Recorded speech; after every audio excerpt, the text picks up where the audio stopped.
نه من باوری ندارم برای اینکه پیشگویی به فکرم دروغ راست گپ آینده هیچ کی دیده نمیتونه بغیر از پروردگار و او پیغمبراش تماما به فکر ما که آینده دیده نمیشه.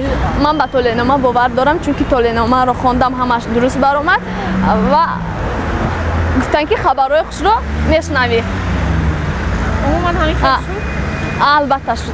علم ستاره شناسی پیش رفته است لیکن میبینن پیشگویی میکنن لیکن بسیارش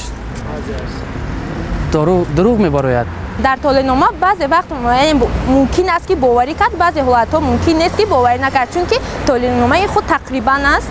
ما میتونیم که در بعضی حالت‌ها به اون باوری نکنیم.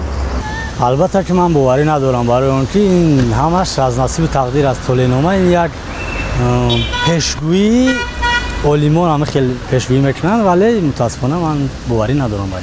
ستاره شناسی خودش یک علم است و بعضا وقت می شود که این به همون برج خودت و موافق نمی آید. بعضا وقت می شود که من این از پانا گوش میکنم طول‌نامه‌ام رو و بعضا وقت می شود که موافق می آید به همین برج خودم. باوری هم خیلی 50% بعضا وای می بیاد راست می آید. خیلی گفتی روزا که حرف بده نگویم همین خیلی شده می بیاد خیلی بسیار آدما میپرسن که همین شما باوری دارید ندارید و همین خیلی میگن که خیلی بعضا همین خیلی راست آمده میمونه برای حیات شوق آور بچ خیلی که گفتی روزا که اینترس نگم گوش میکنم هر دفعه نگاه میکنم گازیته باشد میخوانم